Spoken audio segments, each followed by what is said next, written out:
Good evening, everyone. I am Sadiq Gill, and today I just want to make a quick, brief presentation on solar power, and primarily in Metro Vancouver. And we'll touch up on what's happening in British Columbia and number of installations and etc.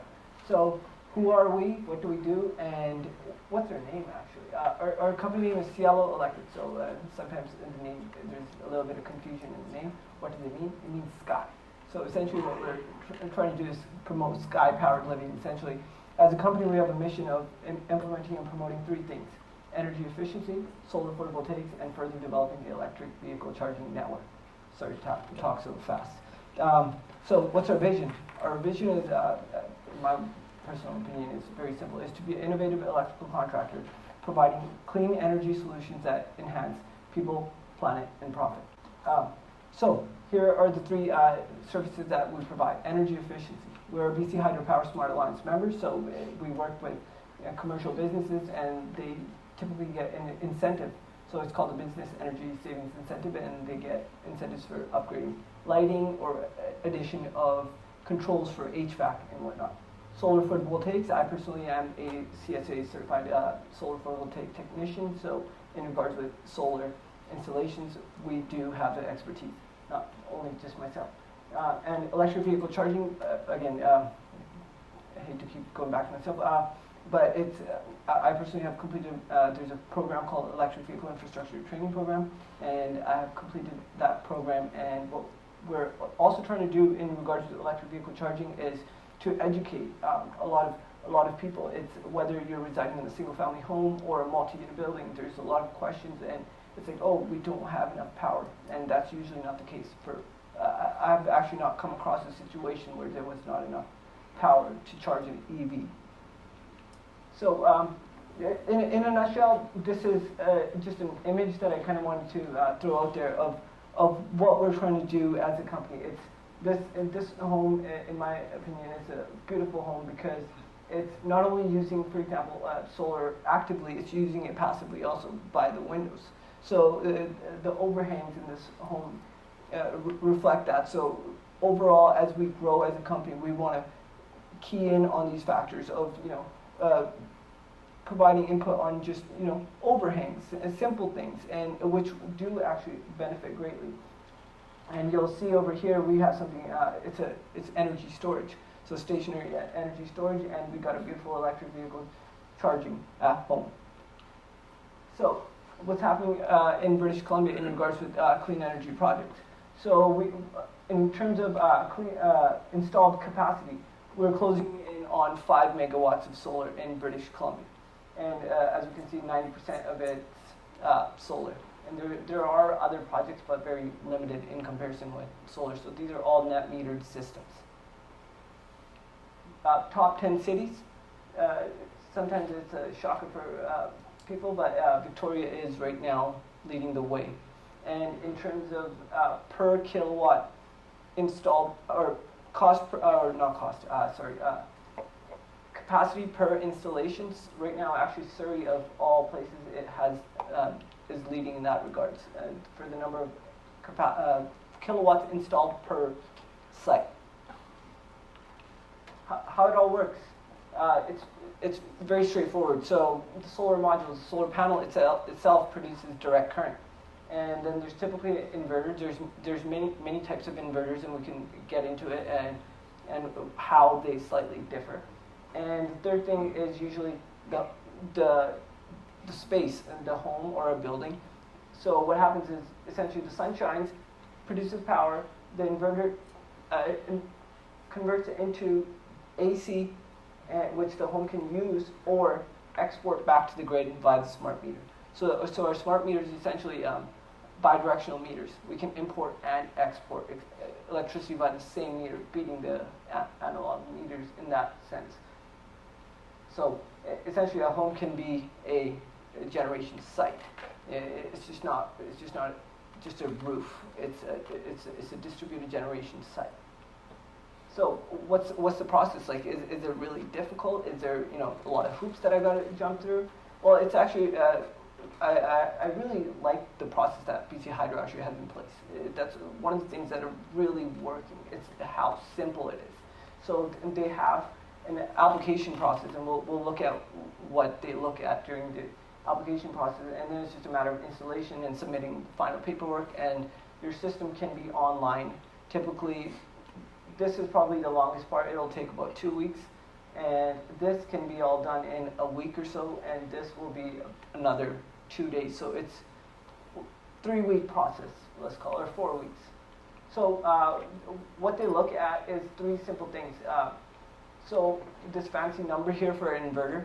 So what this inverter that essentially represents is a anti-aliasing feature, meaning the inverter essentially has to turn off when the grid de-energizes.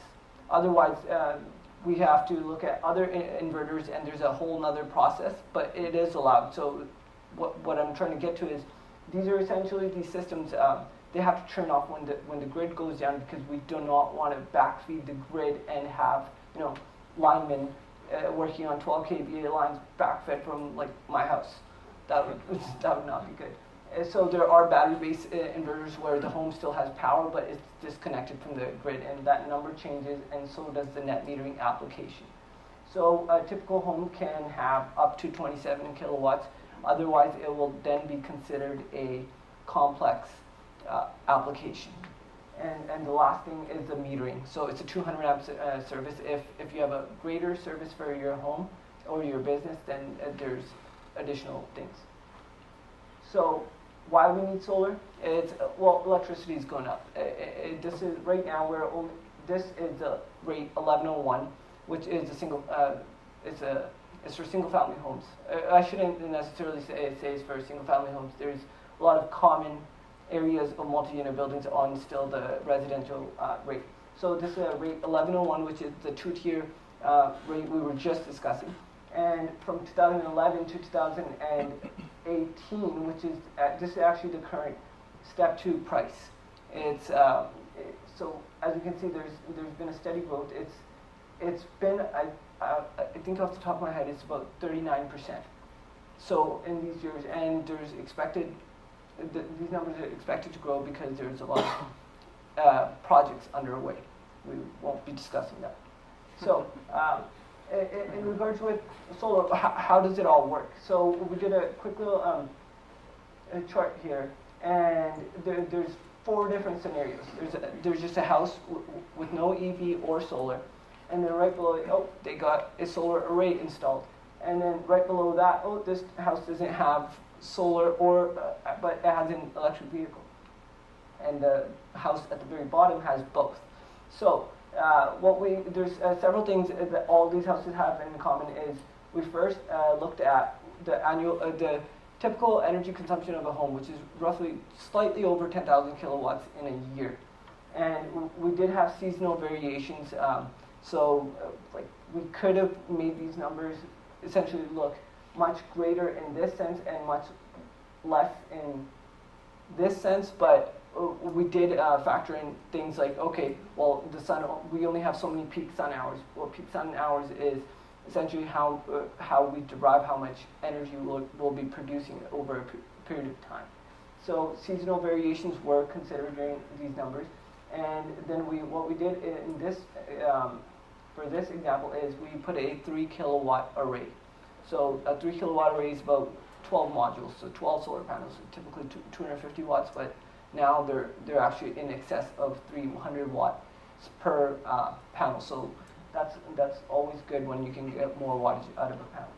And the next thing we're looking at is, if this home was to have an electric vehicle, and we based it off of 41 kilometers of, I sometimes get really weird about numbers. I put 41.14 for some odd reason.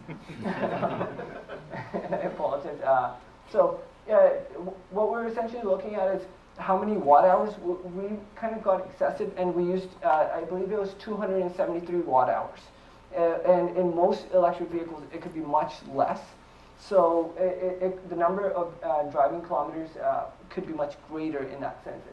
Because I think a lot of people have Leafs, and a lot of people have other electric vehicles where the watt hours per kilometer is much lower. So this the 15,000 kilometers could essentially have been higher in that sense. So if the last example is just, if the house had both, it's almost a $30 difference, and you're still driving 30,000 kilometers. So this is probably one of my favorite slides. Is how many kilometers can I produce in a month via a solar array? So the same solar 3 kilowatt array, 12 panels. It's for this number. What I did was, I think this was about, I would say about 18,000 kilometers in a year, and what we did was, well, first we took the seasonal variations, and we also factored this off of 200 watt hours per kilometer.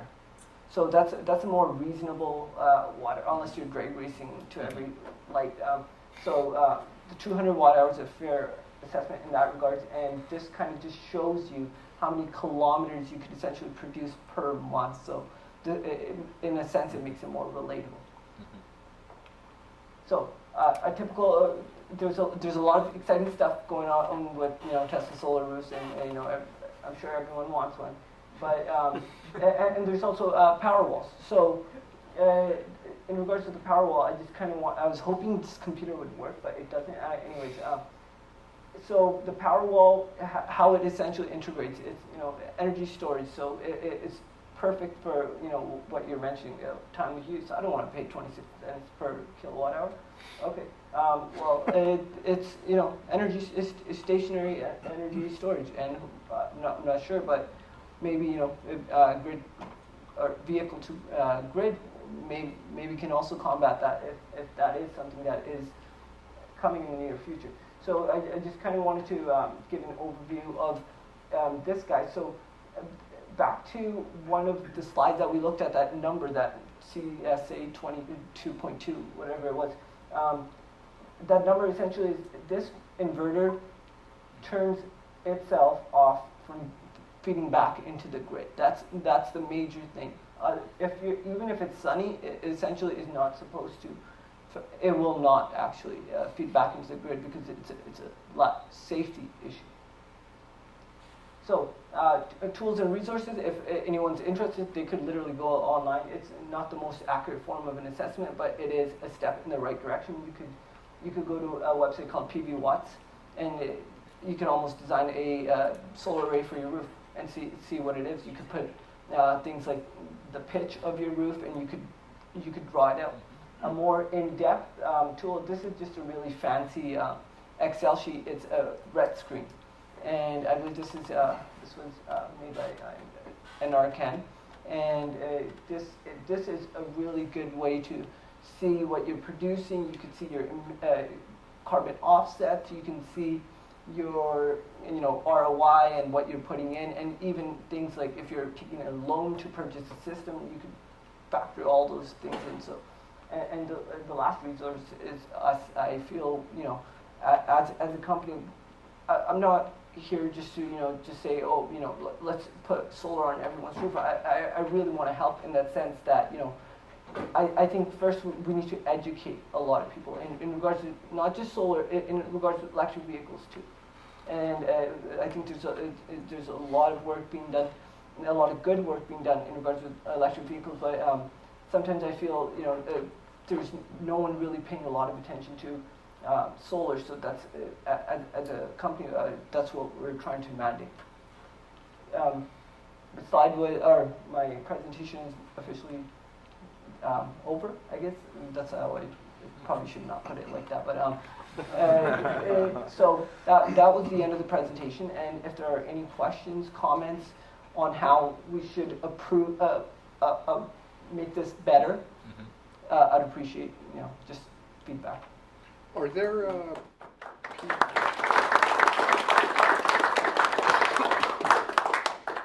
there PV systems where if the grid goes down, it'll automatically feed your say your power wall, your stationary battery system? Yep. So essentially, it all boils down to one of these guys, and it's when we're installing these systems, one must also consider, it's just not now.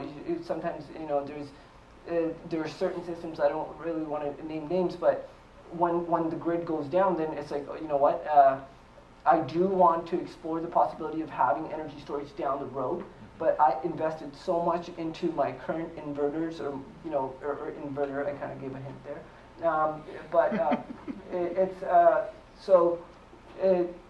We really have to consider this guy at that particular juncture, right? It's kind of like, I want to charge my vehicle, but I only want a 20 amp circuit. It's like, well, we're doing all this work. Let's just maybe consider a 40 amp circuit. And maybe one day you'll get tired of, level 1 charging or something. And so at that time, we should investigate these inverters, and that is something that's totally possible. It would just disconnect itself from the grid, not feed back, and feed your home, essentially. I would think your biggest market would be new homes versus retrofit. Yeah, as new homes, in new construction, as one of the company mandates is existing structures. Okay. So it's new construction. Sometimes I'm not trying to speak for everyone, but sometimes people just want fancy countertops, right? And they want granite countertops, but they don't see how this makes sense. Yeah. And this is something that makes sense not only for like a year or two. These modules have 25-year warranties. Builders, for the most part, I'm not trying to bash anyone, but builders don't really want to take these approaches. It's all about budgets, right? And they want to build a house, they want to sell that house, and they want to get out. And the end consumer, they're left with a really nice countertop, but their energy bills are just Through the roof. Yeah, it's just ridiculous. So that's why that's my personal opinion, and everyone's entitled to one. But for now, at least, we're not focusing on new construction. Yeah, that's interesting. That's where I think the building code. That's where the building code has got to be to force the developers to build more efficient housing, because you see the way they build these cheap cracker boxes or energy pigs. Mm-hmm. Yeah, building codes would definitely be a step in the right direction. Yeah. There was a question there, yeah. So what is the average payback? The average. If I were to put solar on my roof today, when would I start making money from it? Yeah, that's a great question. And that was a question that I did not even bring up in the presentation. So the average payback, there's several factors that dictate the average payback, such as which municipality you live in. Not because it's a solar resource, but because of things like the permitting process that's been in place. So it'll literally differ if you live in Abbotsford compared to Langley, right? And it'll differ by like almost, I would say, 5 years. And right now, in municipalities where there is no things like building permits and whatnot, the average payback, I would say, is between 13 to 15 years. And that is basing it on a 3.5% energy increase per year. But is it going to get cheaper if the materials come down in price in the future? Yeah, Is that a prospect? that is another possibility. However, solar modules now are at a very, in that sense, they're the standard modules. Maybe the roof tiles are a whole other conversation, but the standard solar modules are at a very good price rate. Okay, so go ahead. Oh, I was just your case example where you're comparing the different scenarios. That doesn't include storage, I'm assuming. No, these do not. Yeah, it would be interesting to see what storage might do to those numbers someday if you have a chance to include that in your Sure, analysis. it's for future consideration. Yeah. That will be noted. Do those numbers contain include the net metering and the money you get? Yeah, so in net metering, there's all this, you don't essentially get a check. So I don't want to, sell, I don't want to, actually, I don't sell. I'm not trying to feed you lies in any way with saying, oh, net metering is going to essentially get you a check. So how that works is, if you read the tariff, it'll say if you use less electricity than what you did 6 months ago, then you'll get a check. But it's some funny wording that it essentially says you'll never get a check. Do you know, do you provide the service or do you know who someone who does? Will come and cut my neighbor's trees down in the dark at night? We could talk about that. Trees are.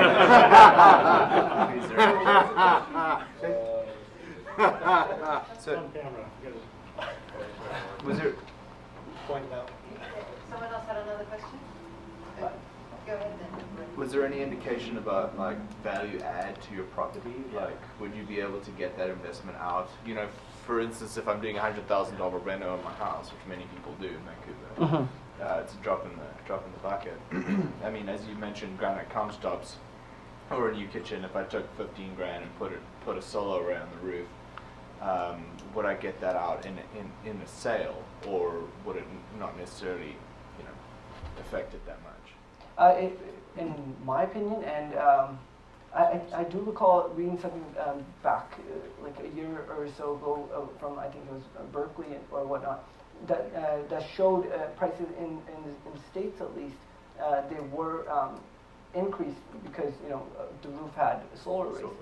But then again, it also boils down to who is purchasing the home also, and it's what their mindset is, because sometimes some people, to them, granite countertop over So solar it's more doesn't make important. sense. Yeah. No. Okay. Thank you. I really appreciate it. Thank you.